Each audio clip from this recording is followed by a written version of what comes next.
Hello students, today we are going to know how does HTML works. HTML is the standard markup language for creating web pages. आज हम basic structure सीखने जा रहे हैं। सबसे पहले हम नोटपैड++ एडिटर को ओपन करेंगे। मैं बिगिनर्स को सजेस्ट करना चाहती हूँ कि वो नोटपैड++ पर ही अपनी कोडिंग स्टार्ट करें। तो स्टूडेंट्स, आज हम HTML का बेसिक स्ट्रक्चर सीखने जा रहे हैं। सबसे पहले हमें एक बेसिक स्ट्रक्चर क्रिएट करना होता है फॉर वेब पेजेस क्रिएट करने के लिए। सबसे पहले मेरा टैग रहेगा HTML open, then HTML close. जो टैग हम ओपन करते हैं उसे क्लोज करना जरूरी होता है। आपने भी इस तरीके से ही करना है। HTML के अंदर आएगा head tag close and head tag के अंदर आएगा title tag open and then title tag close. Title के अंदर हम अपनी जो हम वेब पेज क्रिएट करना चाहते हैं उसका नेम डालते हैं। जैसे मैं प्रोजेक्ट नाम से इसको टाइटल को डालूंगी। हेड टैग के बाद हमारा आता है बॉडी टैग, जो सबसे ज्यादा इम्पोर्टेंट है। जो हमने अपने वेब पेज पर आउटपुट शो करवाना होता है उसको हम बॉडी टैग के अंदर ही शो करते हैं। ये यहाँ पर हमारा बेसिक स्ट्रक्चर रेडी हो गया है एंड देन इसके बाद हम इसको सेव करेंगे। Ctrl+S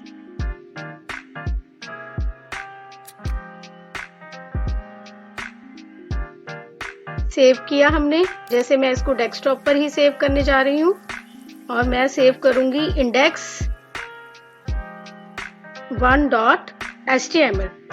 यहाँ देखिए, यहाँ सबसे जरूरी है आपको पता होना कि .html जो है एक्सटेंशन है और हमें इसी एक्सटेंशन के तहत इसको सेव करना है। And basic structure is ready. अब हम हेडिंग टैग के बारे में जानेंगे। हेडिंग टैग के लिए हमारे पास है H1 टैग को हमने ओपन किया और इसे क्लोज किया।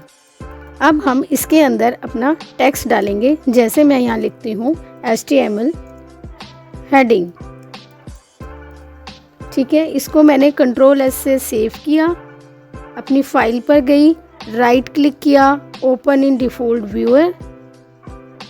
देखिए हमारे आउटपुट क्या आता है, HTML हेडिंग लिखा हुआ आ रहा है और ये बोल्ड लेटर में आ रहा है। हेडिंग फॉर्म में हमें ये मिल रहा है। हेडिंग में हमारे पास 6 टाइप्स की हेडिंग होती है, H1 से लेकर H6 तक। इसको मैंने कॉपी किया, देन पेस्ट 4, 5, 6। हमारे पास 6 टाइप्स की हेडिंग है, H2 open close, H3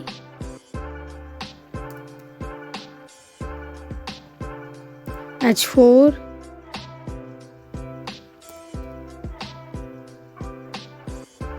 H5 H6। अब आप इन हेडिंग्स में डिफरेंस देखेंगे कि इनमें डिफरेंसेस क्या है H1 से H6 तक। सेव की मैंने फाइल और ऑल्ट टैब को क्लिक किया और मैं अपने वेब पेज पर पहुंच गई। यहाँ पर मैंने Ctrl+R से इसको रिफ्रेश किया। देन देखिए H1 में जो है वो जो फ़ॉन्ट साइज़ है, मतलब टेक्स्ट का जो साइज़ है वो सबसे ज़्यादा होता है और H6 में सबसे कम होते H6 में सबसे कम होता है। अब हम जानेंगे पैराग्राफ टैग के बारे में। यहाँ पर हम लिखेंगे P टैग ओपन और P tag close. P tag denote करता है पैराग्राफ को। यहाँ हम अपना टेक्स्ट डालेंगे। टेक्स्ट के लिए मैं गई अपने क्रोम पर और मैंने एक साइट डाली लॉरम एप्सम के नाम से। मैं यहाँ पर एक साइट ओपन करूँगी जिसमें हमें डमी टेक्स्ट प्रोवाइड किया जाएगा।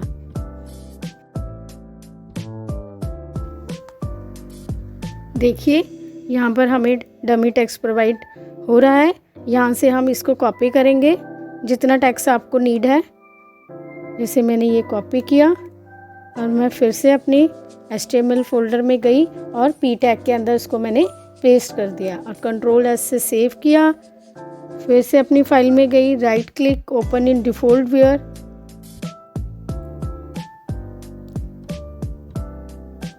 ये देखिए यहाँ हमारा पैराग्राफ आ गया। पैराग्राफ में देखिए यहाँ पर उसका जो फ़ॉन्ट साइज़ है और टेक्स्ट का जो साइज़ है वो पैराग्राफ फ़ॉन्ट में हमें प्रोवाइड किया जा रहा है। आपको फॉर्मेटिव टैग्स के बारे में बताऊंगी। फॉर्मेटिव टैग्स का मीनिंग है कि जो हमारे टेक्स्ट को फॉर्मेट करते हैं विदाउट स्टाइल। एक ऑप्शन हमारे पास रहता है स्टाइलिंग का, जैसे इसमें H1 है।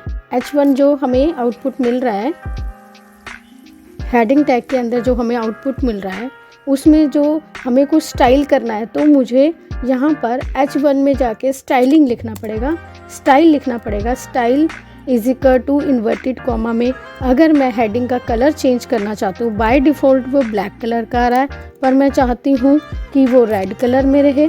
इसको मैंने सेव किया, फाइल पर गई, right click, open in default viewer.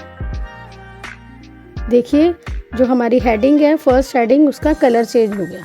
पर मैं स्टाइलिंग से नहीं करना चाहती हूँ, मैं कुछ टैग्स यूज़ करूँगी जिन्हें फॉर्मेटिंग टैग्स बोलते हैं, जो हमारे टेक्स्ट में कुछ चेंजेस लाते हैं। जैसे ये P है, पैराग्राफ टैग है, इसका जो टेक्स्ट का जो फ़ॉन्ट है, साइज़ है या नॉर्मल है, मैं चाहती हूँ कि वो भी हेडिंग की तरह बोल्ड हो जाए। तो इसके लिए हमारे पास होता है bold tag. B tag open, और इसको B टैग को हमने क्लोज़ किया, सेव किया और इसकी आउटपुट देखी तो देखिए जो हमारा पैराग्राफ है वो बोल्ड फॉर्म में कन्वर्ट हो गया।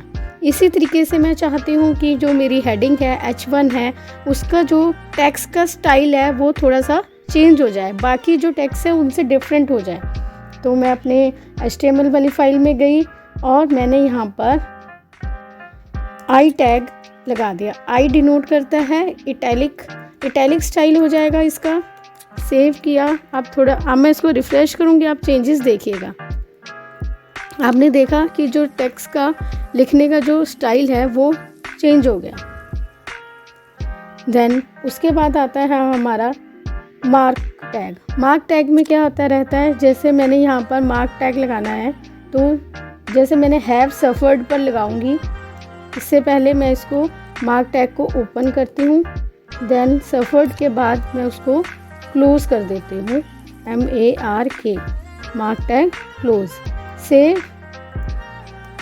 अब आउटपुट में देखिए हैव सफर्ड के बैकग्राउंड में एक येलो कलर हमें मिल रहा है। आप इस तरीके से लगा सकते हैं जैसे हमारे पास हाइलाइटर होता है और हम उस अपनी नोटबुक्स में उसको हाईलाइट करते हैं, तो यहाँ पर हमारे पास मार्क टैग होता है। उसके बाद आएगा हमारे पास डेल टैग। डेल टैग में क्या है कि हमने यहाँ से पैसेज से लिखा DEL, ये डिलीट करने का काम करता है।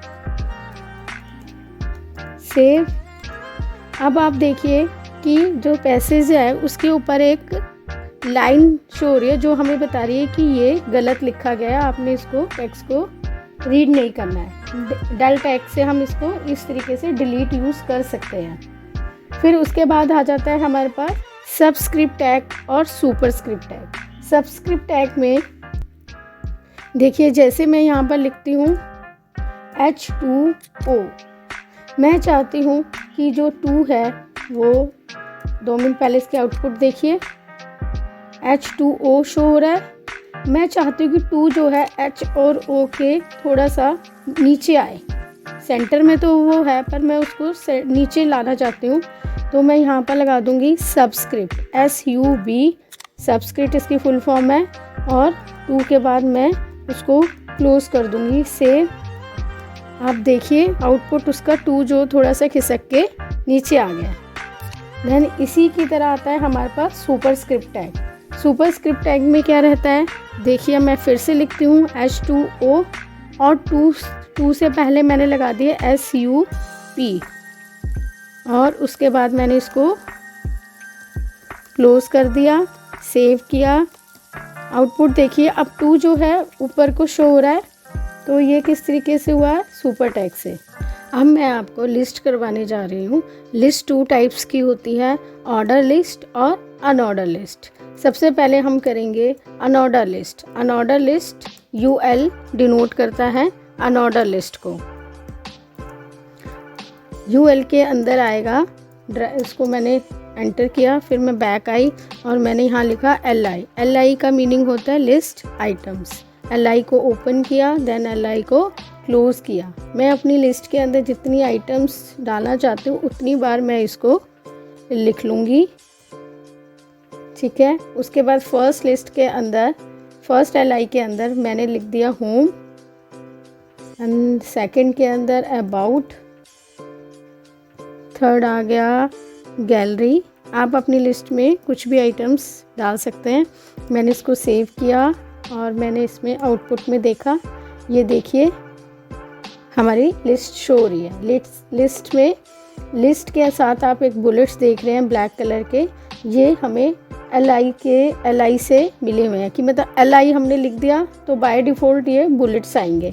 अब मैं चाहती हूँ कि इन बुलेट्स का मैं चेंज करना चाहती हूँ, तो इसके लिए हम लिखेंगे टाइप, और यहाँ पर आ गया, मैं चाहती हूँ कि वो सर्कल में शो हो, सेव करूँगी और वो सर्कल में आ गए।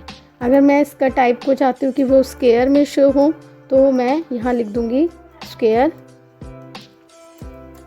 वो स्क्वायर में शो होंगे बाय डिफ़ॉल्ट। इसके बाद आती है हमारी सेम ऑर्डर लिस्ट, इसको मैं कॉपी करूँगी,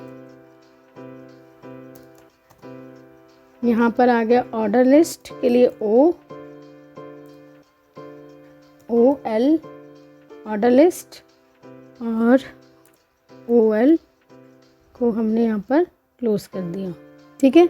बाकी LI सेम रहेंगे, टाइप्स भी हमें देखेंगे बाय डिफ़ॉल्ट हमें क्या टाइप मिल रही है। यहाँ पर सेव करके मैं इसका आउटपुट देखती हूँ तो इसमें नंबर्स मिल रहे हैं, ठीक है। मतलब इन दोनों में डिफरेंस क्या है, जो अनऑर्डर लिस्ट होती है वहाँ पर हमें बुलेट्स प्रोवाइड किए जाते हैं, देन जो ऑर्डर लिस्ट होती है वहाँ हमें नंबर्स मिलते हैं। इन नंबर्स में जैसे मुझे बाय डिफ़ॉल्ट नंबर्स मिल रहे हैं 1 2 3, मैं चाहूँ तो यहाँ अल्फ़ाबेट्स भी ले सकती हूँ। जैसे मैंने A लिखा, ABC आ गया, कैपिटल A लिखूँगी तो कैपिटल में आ जाएंगे। अगर मैं यहाँ रोमन में अपना I लिखूँगी तो रोमन के अकॉर्डिंग वहाँ पर 1 2 3 आ जाएगा।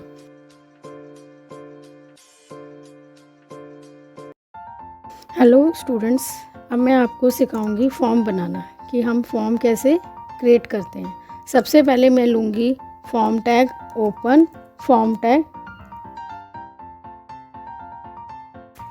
फॉर्म टैग को ओपन किया और फॉर्म टैग को क्लोज कर दिया। फॉर्म में आपने जनरल स्टूडेंट्स देखा है कि एक तरफ हमारा टैक्स होता है जैसे नेम, ईमेल, पासवर्ड, और दूसरी तरफ एक बॉक्स आता है। तो जब हमें टैक्स लिखना है लेफ़्ट साइड में, तो हम लेबल के अंदर लेबल को ओपन करेंगे, लेबल टैग को ओपन करेंगे और लेबल टैग को क्लोज करेंगे, और इस लेबल के अंदर लिखेंगे name.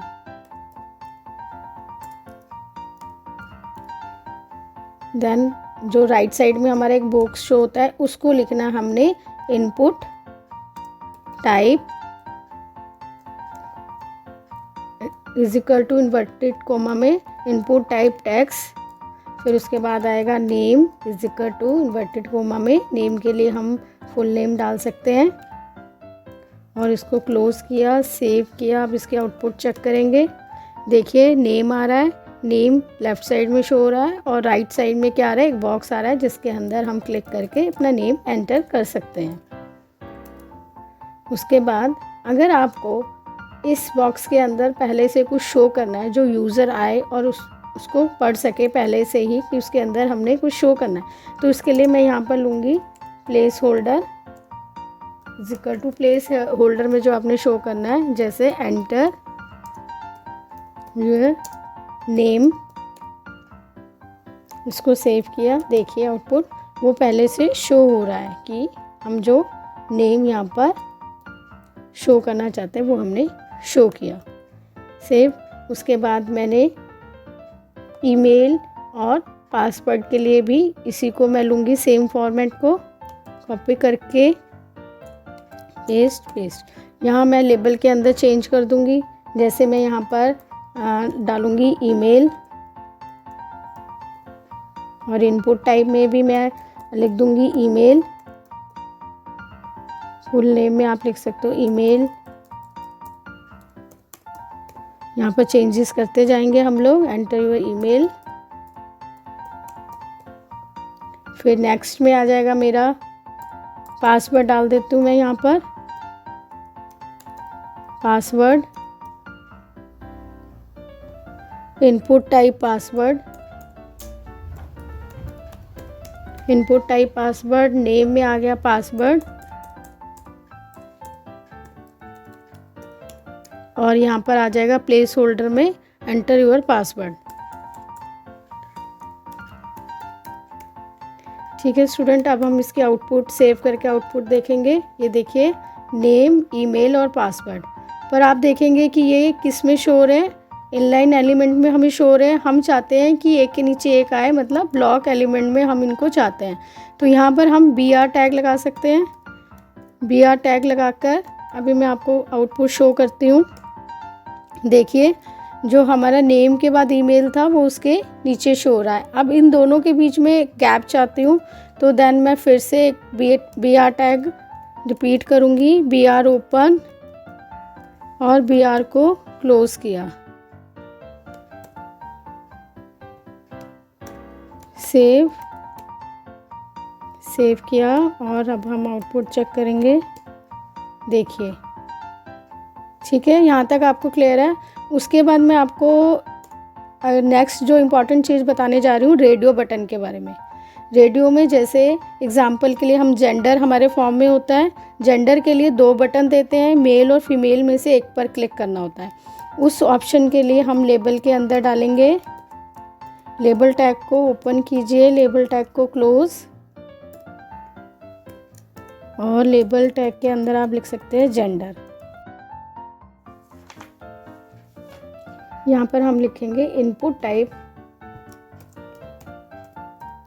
Input type is equal to inverted comma में इनपुट टाइप में लिखेंगे रेडियो। रेडियो नेम के अंदर हम आ जाएंगे, नेम में लिख देंगे जेंडर,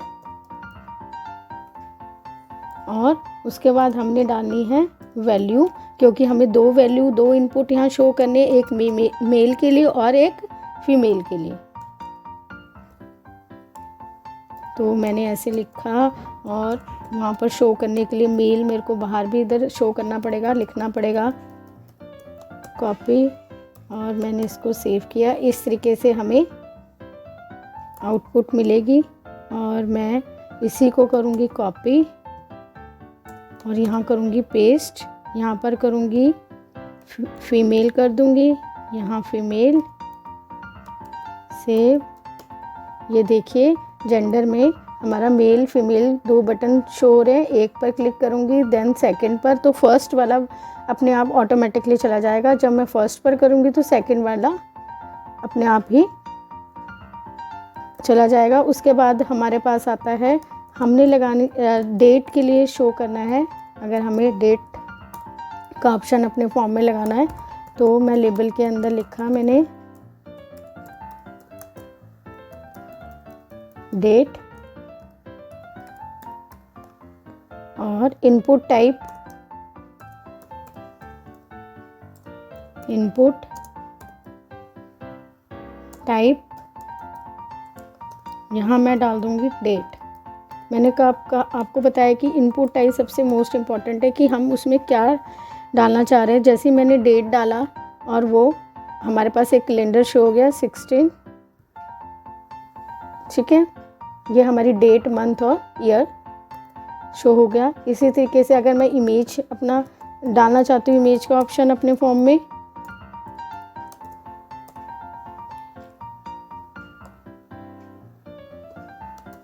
तो मैं यहाँ पर डाल दूँगी इमेज,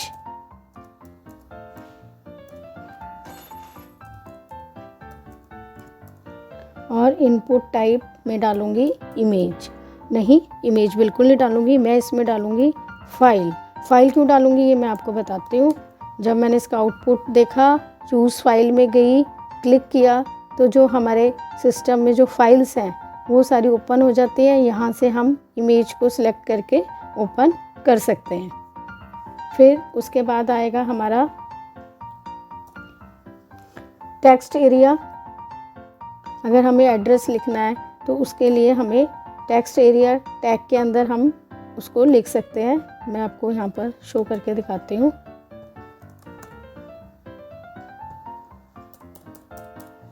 यहाँ पर एड्रेस और एड्रेस के नीचे आएगा text area open, text area close, save. देखिए टेक्स्ट एरिया के लिए हमें इस तरीके का एक बॉक्स बन रहा आ रहा है जो उसके टेक्स्ट के अकॉर्डिंग इंक्रीज हो जाएगा। ठीक है स्टूडेंट्स। उसके बाद हम यहाँ बटन बना सकते हैं, जैसे कि input type is equal to, जो भी हमें बटन बनाने हैं, जैसे मैं ये 2 बटन क्रिएट करना चाहती हूँ तो मैं इनपुट टाइप को 2 बार लिख के, एक के अंदर आ जाएगा सबमिट, दूसरे में मैं लिख दूँगी रीसेट, इसको सेव करूँगी। इस तरीके से हमारे पास 2 बटन आएंगे। देखिए मैंने यहाँ BR टैग नहीं लगाया तो वो उसके साथ में ही शो हो गया। अब मैं यहाँ पर अगर BR टैग लिख दूँगी तो वो ब्रेक होके नीचे आ जाएगा। BR का मीनिंग होता है ब्रेक रो। ठीक है। इसके बाद एक मेन हमारा जो रह गया है वो है ड्रॉप डाउन बटन। जैसे कि मैंने यहाँ पर कंट्रीज़ ऑप्शन के अंदर शो करनी है कंट्रीज़, तो मैं इसके लिए क्या करूँगी, सिलेक्ट के अंदर ऑप्शंस डालूँगी। जैसे यहाँ पर मैं इसको इमेज के बात करना चाहती हूँ, यहाँ पर मैंने एक ऑप्शन ले लिया लेबल के अंदर कंट्रीज़ का। अब हम यहाँ पर लिखेंगे, लेबल के अंदर मैंने लिखा कंट्री, फिर मैं इसको सिलेक्ट के ऑप्शन के अंदर लिखूँगी। सिलेक्ट ओपन किया, क्लोज़ किया, उसके बाद मैं उसके अंदर लिखूँगी option tag open, option tag close. ठीक है। जितने मुझे उसके अंदर ऑप्शंस चाहिए उतनी बार मैं उसको लिखूँगी। ठीक है। यहाँ पर जैसे मैं सबसे पहले नेम लिख देती हूँ इंडिया, और इसकी वैल्यू मुझे यहाँ देनी है। वैल्यू मैंने दी IND शॉर्ट में इसको। उसके बाद मैंने यहाँ नेक्स्ट जर्मनी, और वैल्यू डाली मैंने GER। थर्ड मैं कंट्री ले लेती हूँ कनाडा, और यहाँ पर उसकी वैल्यू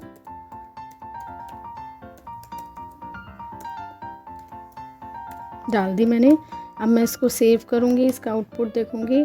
इस तरीके से यहाँ आ रहा है कंट्रीज़ का, और मैंने जब उसको किया तो वो ड्रॉप डाउन ओपन हो रहा है इस तरीके से। अब मैं यहाँ पर BR टैग लगाकर क्लियर कर देती हूँ, ब्रेक करके लाइंस को। देखिए इस तरीके से, और वो ड्रॉप डाउन मेंशन हो रहा है।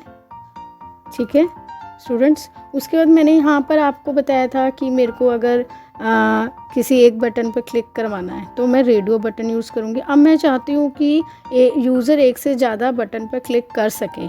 इसके लिए हमारे पास एक ऑप्शन रहेगा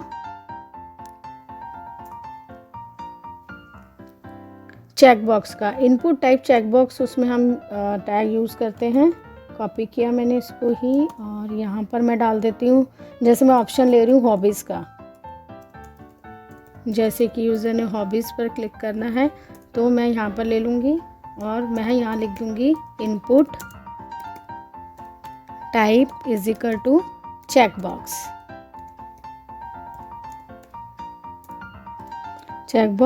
और देन उसके बाद मैं इनके नेम्स मेंशन करूँगी अलग अलग हॉबीज़ के लिए। जैसे मैंने C1 ले लिया है, और वैल्यू बता दूँगी C1 के अंदर मैं क्या डालना चाहती हूँ।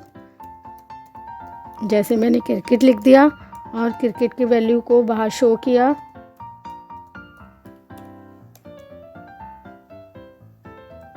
जितनी हॉबीज़ मुझे शो करनी है उतनी बार मैं इसको लिख लूँगी। जैसे मैं यहाँ 3 कर रही हूँ, सेकंड में मेरे को यहाँ नेम में चेंजेस ला देती हूँ। फिर यहाँ आ गया चेस,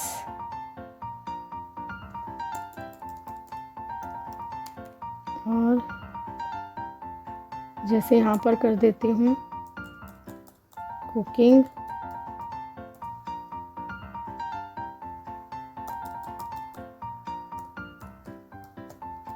ठीक है। इसको मैंने सेव किया। अब इसके आउटपुट देखेंगे, BR टैग, यहाँ हमें BR टैग लगाना पड़ेगा।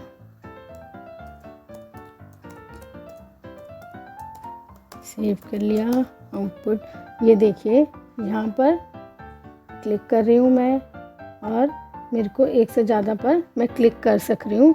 चेक बॉक्स में क्या है, एक से ज़्यादा बटन में क्लिक कर सकते हैं ऑप्शंस पर, और रेडियो बटन में एक ऑप्शन पर। अब हम टेबल्स करेंगे। अब हम एक टेबल क्रिएट करेंगे, ठीक है।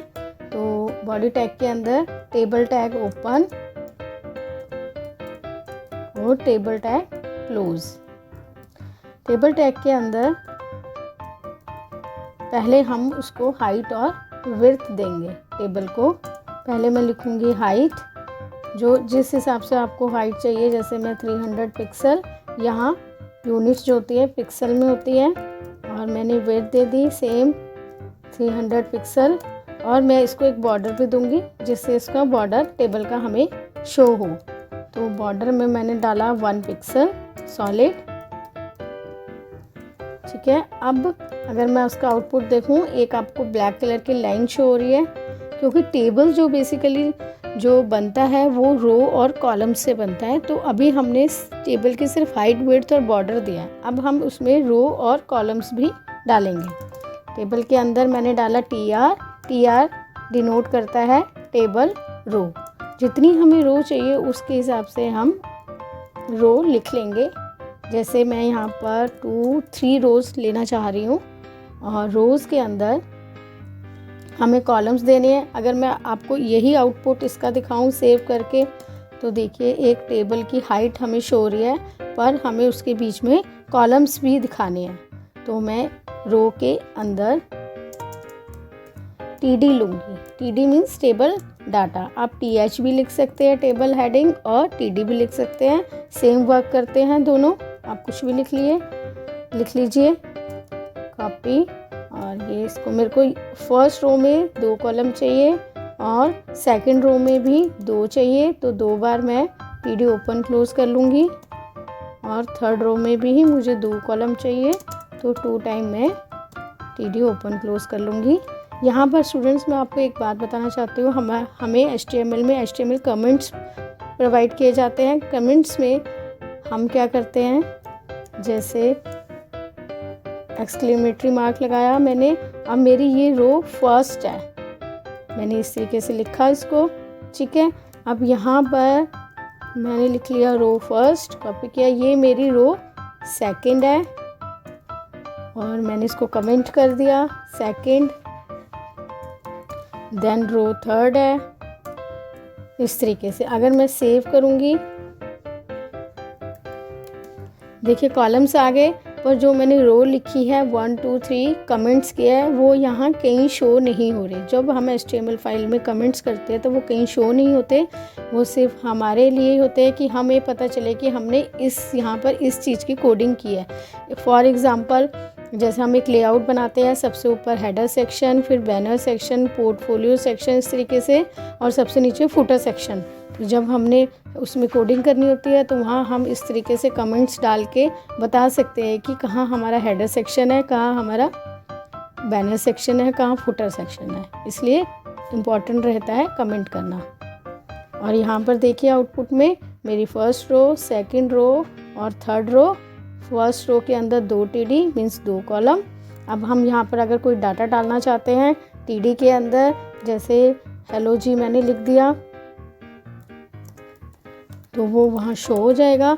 इसी तरीके से बाकी कॉलम्स में भी हम डाटा डालेंगे तो वो अपनी स्पेसिंग लेता चला जाएगा।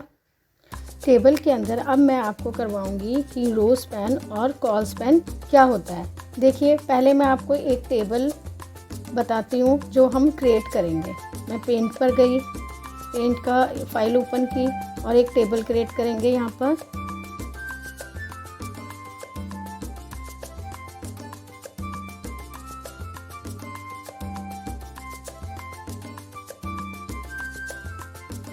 यहाँ पर अब हमारा एक टेबल क्रिएट हो गया, पर आप इसमें स्टूडेंट्स ध्यान से देखिए कि इसमें कुछ कॉलम्स बड़े हैं, कुछ सिंपल है। जैसे हमारे पहले कॉलम्स थे, मैंने जैसे आपको लास्ट वीडियो में बताया था कि TR के अंदर हम TD लेंगे और हमारे इक्वल जो कॉलम्स क्रिएट होंगे, पर यहाँ इक्वल नहीं है। तो इसमें हमने यूज़ किया है कॉल स्पैन और रो स्पैन। जो इस तरीके की लाइन से है, जो कॉलम के सामने है उसको रो स्पैन बोलते हैं, और जो कॉलम्स के नीचे या ऊपर हैं तो उसको कॉलम्स बोलते हैं, कॉल स्पैन बोलते हैं उसको, और जो सामने है उसको रो स्पैन का डिवीज़न बोलते हैं। देखिए, यहाँ से ये रो शुरू हो रही है, तो मैं यहाँ पर लिखूँगी रो 1,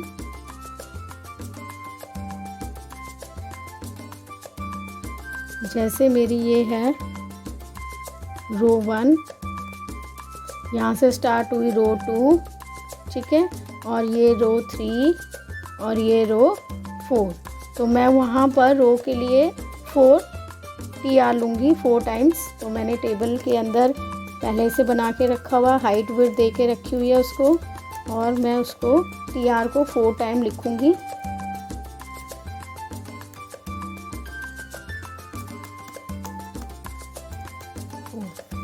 अब देखिए कि उसके फर्स्ट रो के अंदर देखिए कितने कॉलम्स हैं। फर्स्ट रो के अंदर यहाँ पर 1 कॉलम और 2 कॉलम्स हैं, ठीक है। तो ये जो फर्स्ट हमारा TD रहेगा, इसके सामने कितनी रोज़ हैं, 1 और 2। तो 1 और 2 रोज़ हैं, तो हम यहाँ पर इसको लिख देंगे। पहले हमें क्या लेना पड़ेगा, 2 TD, क्योंकि 2 कॉलम्स हैं वहाँ पर, तो 2 टाइम्स हमें TD लेने पड़ेंगे। और फर्स्ट TD में क्या है, फर्स्ट कॉलम में क्या है कि सामने 2 रोज़ हैं, तो यहाँ पर हमने लिखना है रो स्पैन 2, ठीक है। फिर नेक्स्ट अगर हम कॉलम देखें फर्स्ट रो का, तो वो सिंपल 1 का स्पेस लिया हुआ है। जब 1 का स्पेस लिया है कॉलम ने, तो हमने कुछ नहीं लिखना, उस TD को ओपन और क्लोज कर देना है सिंपली। उसके बाद हम आगे सेकंड रो में जो हमारे पास सिर्फ एक ही कॉलम है, तो यहाँ पर मैं सेकंड रो के अंदर एक TD ले लूँगी, ठीक है। एक TD लिया और वो भी एक ही का स्पैन ले रहा है, इसलिए हम उसको ओपन क्लोज करेंगे। फिर मेरी थर्ड रो आ गई। थर्ड रो के अंदर 1 और 2 कॉलम है। आप देखिए ध्यान से, जो मैंने सबसे फर्स्ट रो में फर्स्ट TD लिया था, उसमें मैंने आपको बताया कि उसके सामने 2 डिवीज़न है, 2 रो की डिवीज़न है, इसलिए मैंने उसमें रो स्पैन 2 लगाया है। पर अगर मैं उसी TD के उसी कॉलम के अगर नीचे देखूं, तो वहाँ पर उसके नीचे 2 कॉलम का डिवीज़न हुआ है। जहाँ फर्स्ट कॉलम पूरी स्पेस ले रहा है, वहाँ पर सबसे नीचे 2 कॉलम हमारे आ रहे हैं, इसलिए इसी में हम कॉल स्पैन भी यूज़ करेंगे। कॉल स्पैन 2, ठीक है। अब मैं इस थर्ड रो की बात कर रही हूँ। थर्ड रो के अंदर 2 TD हैं, तो मैंने 2 टाइम लिख देना है यहाँ पर, ठीक है। फिर अब मेरे फर्स्ट जो थर्ड रो का फर्स्ट TD है, इसके नीचे भी 2 कॉलम आ रहे हैं, वो पूरे 2 कॉलम की स्पेस ले रहा है, तो मैं फर्स्ट TD के अंदर यहाँ पर मेंशन करूँगी कॉल स्पैन 2 सेव, ठीक है। उसके बाद मेरा सेकंड TD आ गया थर्ड रो का, और देखिए रो तो है नहीं आमने सामने और ऊपर भी डिवीज़न नहीं है कोई, तो हम इसको ओपन क्लोज करके ही रखेंगे।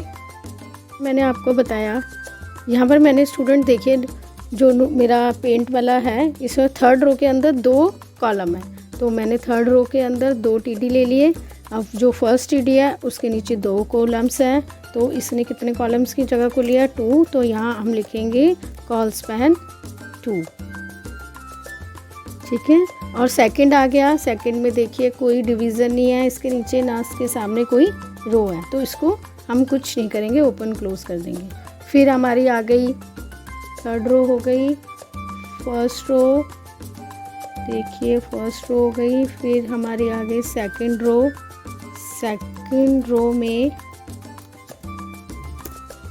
इस तरीके से आएगा, एक टीडी था, एक टीडी हम एक बार लिखेंगे।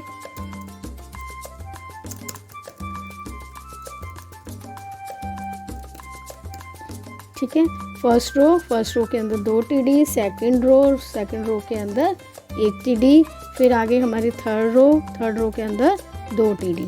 ठीक है, अब हमारी आ गई फोर्थ रो में हमारे पास कितने टीडी है, 1 और ये 2 और ये 3 टीडी है। तो इस रो के अंदर हमने 3 टीडी मतलब कॉलम क्रिएट करने हैं।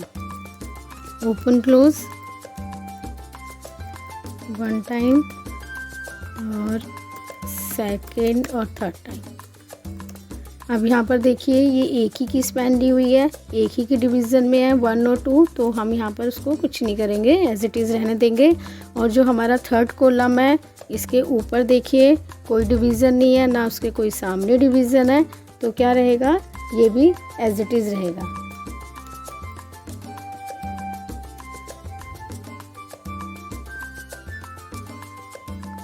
देखिए स्टूडेंट्स, जो मैंने आपको पेंट में जो लेआउट दिखाया था टेबल का, वो यहाँ क्रिएट हो गया है। ठीक है, ये हमारी फर्स्ट रो है जो यहाँ तक हम मान के चले हैं, फिर ये हमारी सेकंड रो है, ये थर्ड रो है और सबसे लास्ट में फोर्थ रो है।